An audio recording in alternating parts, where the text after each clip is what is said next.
ونصلي على رسوله الكريم اما بعد فاعوذ باللہ من الشیطان الرجیم بسم اللہ الرحمن الرحیم۔ جیسا کہ ماقبل لیکچر میں بتایا گیا تھا کہ اب سے ہم سورہ یاسین کا ترجمہ اور مختصر مفہوم سمجھنے کی کوشش کریں گے۔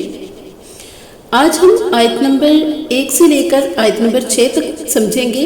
سب سے پہلے تلاوت، پھر ترجمہ اور پھر مفہوم۔ جی تو تلاوت شروع کرتے ہیں۔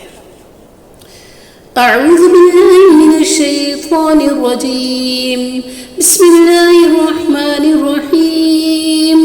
یاسین والقرآن الحکیم انک لمن المرسلین علی صراط مستقیم تنزیل العزیز الرحیم لتنذر قوما ما انذر آباؤهم فهم غافلون۔ ترجمہ۔ یاسین یہ حروف مقطعات ہیں۔ پسند ہے قرآن مجید کی جس میں دانائی کی باتیں ہیں۔ بے شک آپ صلی اللہ علیہ وآلہ وسلم رسولوں میں سے ہیں اور سیدھی راہ پر ہیں۔ یہ قرآن مجید اللہ تعالیٰ نے نازل فرمایا ہے جو زبردست اور رحم کرنے والا ہے، تاکہ آپ صلی اللہ علیہ وآلہ وسلم ان لوگوں کے دلوں میں اللہ کا خوف پیدا کریں جن کے بزرگوں کے پاس کوئی اللہ کا خوف پیدا کرنے والا نہیں آیا، اور اسی لیے یہ غفلت میں پڑے ہوئے ہیں۔ جی مفہوم۔ سورہ یاسین کی ابتدائی آیات میں اللہ تعالیٰ نے قرآن مجید اور قرآن مجید لانے والے پیغمبر یعنی نبی کریم صلی اللہ علیہ وآلہ وسلم کی تصدیق اور تعریف فرمائی ہے۔ اس کے بعد ایک ضروری نقطہ بیان کیا گیا ہے کہ قرآن مجید اتارنے کا مقصد ایک یہ بھی ہے کہ بندوں کے دلوں میں اللہ کا خوف پیدا کیا جائے، کیونکہ انسان کی خاصیت ہے کہ وہ غلط کام کرنے سے اس وقت ڈرتا ہے جب اس کو یقین ہو کہ غلط کام کرنے کی سزا ملے گی۔ چنانچہ قرآن کریم کے ایک اچھے خاصے حصے میں غلط کاموں کی تفصیل بیان کر کے یہ بتلا دیا گیا کہ روز قیامت تمام اعمال کا حساب کتاب ہوگا اور غلط کاموں پر سخت سزائیں دی جائیں گی۔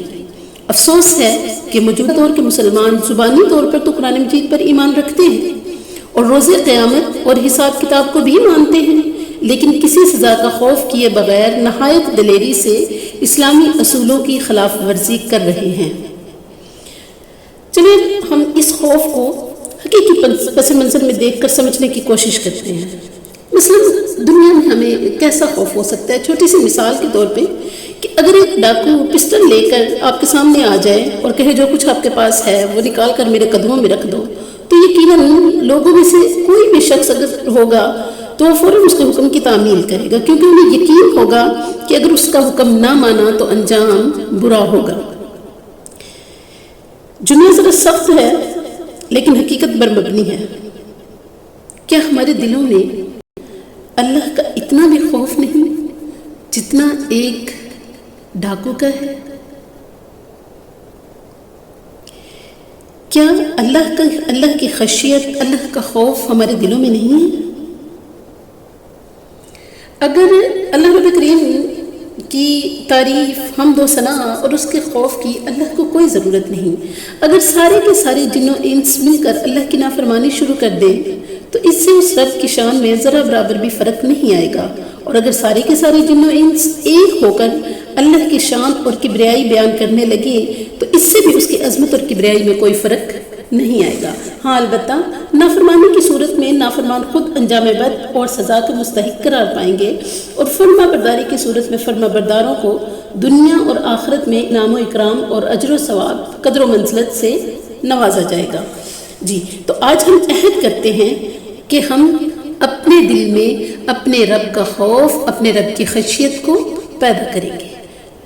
ہم آج سے اپنے اوپر یہ چیک اینڈ بیلنس رکھیں گے کہ جب ہم کوئی برا کام کرنے لگتے ہیں کہ اس وقت ہمیں اللہ کا خوف یا اللہ سے ڈر لگتا ہے کہ وہ دیکھ رہا ہے۔ اگر ایسا ہے تو مبارک ہو، یقیناً آپ مسلمان ہیں۔